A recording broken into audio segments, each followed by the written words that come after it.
한 번 닳아진 연골, 가만히 내버려 두면 저절로 재생되지는 않습니다. 하지만 방법이 있습니다.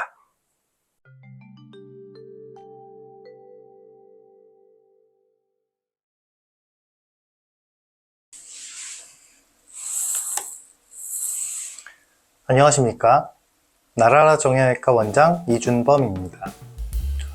오늘 영상에서 말씀드릴 내용은 슬관절의 퇴행성 관절염과 카티스템 치료에 대해서 말씀드리도록 하겠습니다.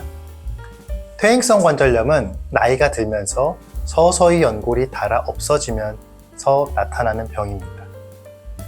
우리 몸에서 쿠션 역할을 하는 연골이 닳아 없어지면서 그 기능을 못하게 되면 무릎의 통증, 부종 등의 불편감이 생기게 됩니다.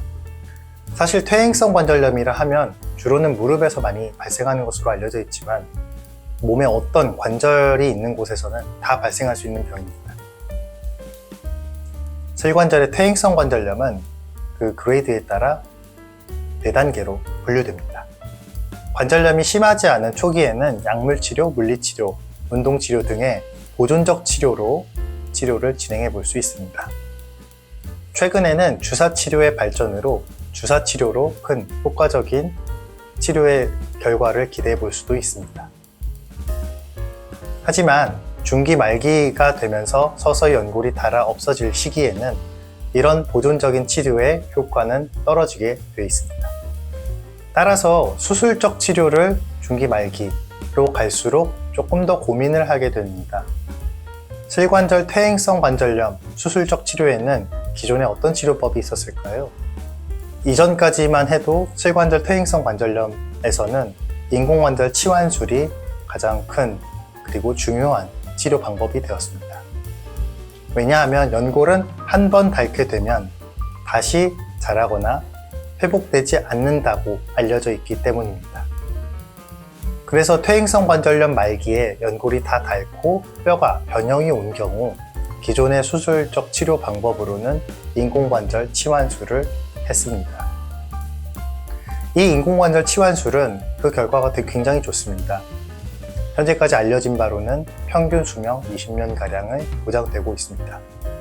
하지만 요즘과 같이 100세 시대에 내가 만약 60대에 인공관절 치환술을 받았다고 한다면 80대에 재치환술을 받게 되는 상태가 됩니다.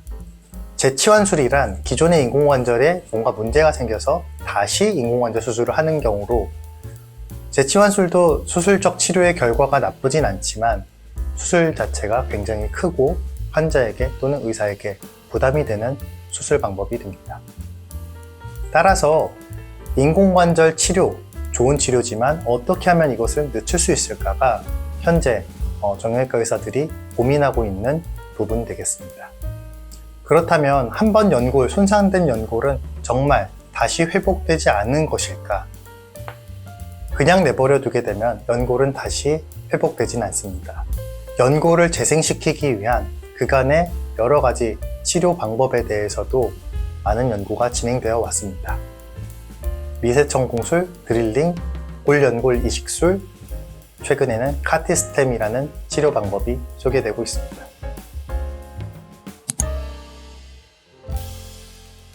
이 중 카티스템 치료 방법은 다른 치료 방법과는 달리 가장 내 연골의 형태와 비슷한 연골로 재생되는 것으로 알려져 있습니다. 그렇다면 카티스템 치료, 과연 이것은 무엇일까요? 아기의 탯줄에서 제대혈을 뽑아 연골로 분화할 수 있는 중간엽 줄기세포를 추출 및 가공하여 치료제로 만든 것입니다. 카티스템 치료 방법은 어떻게 될까요? 예전에는 직접 관절을 열어서 카티스템을 주입하는 수술을 하였는데요. 최근에는 관절 내시경을 이용하여 수술을 진행하게 됩니다. 관절 내시경으로 병변 부위에 약해진 연골을 제거, 줄기세포를 치료할 수 있는 공간을 만들어줍니다. 그리고는 골수를 자극하는 천공술을 시행합니다.